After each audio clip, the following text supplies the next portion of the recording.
أعوذ بالله من الشيطان الرجيم. بسم الله الرحمن الرحيم. اللهم عجل لوليك الفرج.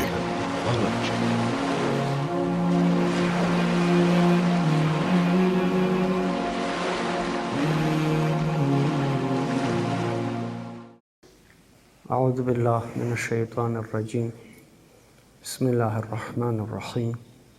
وهو خیر ناصر ومعین وصلی اللہ علی محمد وآل محمد. اللهم صل على محمد وآل محمد. ولعنۃ دائمہ علی اعدائهم اجمعین. اما بعد فقال مولانا امیر المؤمنین علیہ الاف تحیۃ والثناء: اذا قدرت على عدوك فاجعل العفو عنه شکرا للقدرت علیہ.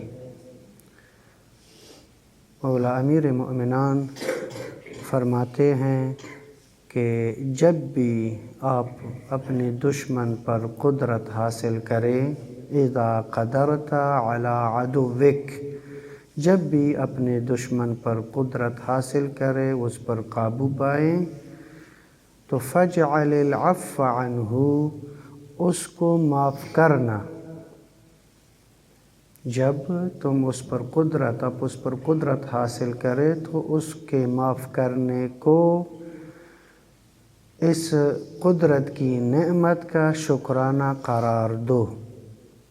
اللہ نے آپ کو یہ جو قدرت دی ہے کہ دشمن پر قابو پایا ہے، اس قدرت کی نعمت کا بھی شکرانہ ہے. انسان کو چاہیے کہ اس قدرت کا شکرانہ بھی ادا کرے. تو وہ شکرانہ کیا ہونا چاہیے.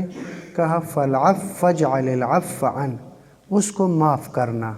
اپنے دشمن پر جب انسان قابو پائے، قابو حاصل کرے، اس پر قدرت حاصل کرے، اس صورت میں اس کو معاف کرنا، یہ اس قدرت کا شکرانہ قرار دے. چونکہ اللہ نے اس کو یہ قدرت دی ہے، اور اس قدرت کو بھی انسان کو چاہیے کہ اس قدرت کا بھی شکرانہ ادا کرے. انسان کو چاہیے ہر حالت میں شاکر ہو. رسول خدا سے پوچھا گیا: یا رسول اللہ، کب تک آپ عبادت کریں گے؟ رسول خدا نے فرمایا: مگر نہ کہ میں ایک عبد شکور ہوں.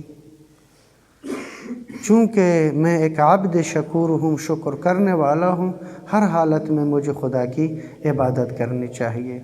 تو اگر ہمارے رسول ہر حالت میں خدا کی عبادت کرتے ہیں، چونکہ عبد شکور ہے، انسان کو بھی چاہیے کہ ہر حالت میں ہر نعمت کا شکریہ ادا کرے، ہر نعمت کا شکرانہ ادا کرے. اب جب کہ اس کو دشمن پر قدرت حاصل ہو گئی ہے، تو اس قدرت کا بھی انسان کو چاہیے شکرانہ ادا کرے. اس قدرت کا جو کہ ایک نعمت ہے، اللہ نے دی ہے، اس کا شکرانہ کیا ہے کہ انسان اپنے دشمن کو معاف کر دے.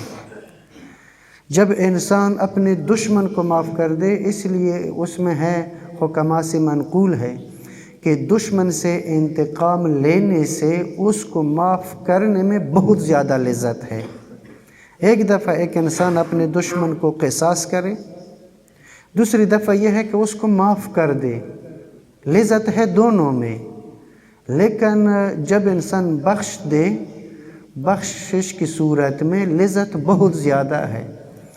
اور دوسرا یہ کہ جب انسان اپنے دشمن کو معاف کر دیتا ہے، اس کی وجہ سے لوگوں کے دلوں میں بھی اس کی محبت پیدا ہو جاتی ہے، لوگ اس کی طرف راغب ہوتے ہیں. اور اسلام کے پھیلنے کا ایک راستہ جو رسول خدا نے اپنے دشمنوں کو معاف کیا، ابو سفیان جیسے لوگوں کو معاف کیا. مکہ میں جو رہنے والے تھے مشرکین مکہ، جب رسول خدا نے مکہ کو فتح کیا، تماموں کو معاف کیا، جبکہ اللہ نے رسول خدا کو یہ قدرت دی. لیکن رسول خدا نے اس قدرت کا شکرانہ ان تماموں کو معاف کرنا، جس کی وجہ سے اسلام پھیل گیا، لوگ راغب ہوئے. بس اگر ہم بھی رسول خدا کی سیرت کو اپنائیں گے اور اپنے دشمنوں کو معاف کریں گے، یقیناً اس وجہ سے لوگ زیادہ اسلام کی طرف، مسلمانوں کی طرف، ہماری طرف راغب ہوں گے، ان کی رغبت بڑھ جائے گی. اس لیے امیر المومنین سے پھر بھی منقول ہے، یہ حکمت نمبر 51 میں ہے، اول الناس بالعفو اقدرهم علی العقوبہ، اول الناس بالعفو اقدرهم علی العقوبہ، جو عقوبت اور عقاب اور سزا دے سکتے ہیں وہ زیادہ سزاوار ہے کہ معاف کر دے۔ جو سزا ہی نہیں دے سکتا اس کے وہ معاف کرے یا نہ کرے مساوی ہے، لیکن جب انسان کسی کو سزا دے سکتا ہو اور اس صورت میں اس کو معاف کر دے، اپنے دشمن کو وہ عقاب کر سکتا ہے، اس صورت میں معاف کر دے، یہ اس کے لیے زیادہ بہتر اور سزاوار ہے۔ لیکن وہ انسان جو عاجز ہے، جس کو اپنے دشمن پر قدرت حاصل ہے ہی نہیں، اگر وہ کہے میں نے معاف کیا، یہ کوئی فضیلت نہیں ہے۔ فضیلت اس صورت میں ہے کہ انسان کو قدرت حاصل ہے، انسان کے قابو میں ہے دشمن، پھر بھی دشمن کو معاف کر دے تو یہ فضیلت انسانی ہے۔ اس سے لوگوں کے دلوں میں اس کی محبت بڑھ جاتی ہیں، لوگ اس کی طرف راغب ہو جاتے ہیں، لوگ اس کا ساتھ دیتے ہیں، لوگ اس کی تعریف کریں گے۔ در حقیقت اگر یہ شخص کوئی دینی ہے تو اس کی وجہ سے دین کا در حقیقت دین کی ترقی ہوگی، دین کی طرف لوگ راغب ہوں گے۔ تو لذا ہمیں بھی چاہیے کہ اگر پروردگار عالم ہمیں دشمن پر کبھی بھی قدرت دے تو ہم بھی اپنے دشمنوں کو معاف کریں۔ پروردگار عالم ہم سب کو آل رسول کی تعلیمات پر عمل کرنے کی اور فہم کی توفیق نصیب کرے۔ درود پڑھیے محمد و آل محمد پر۔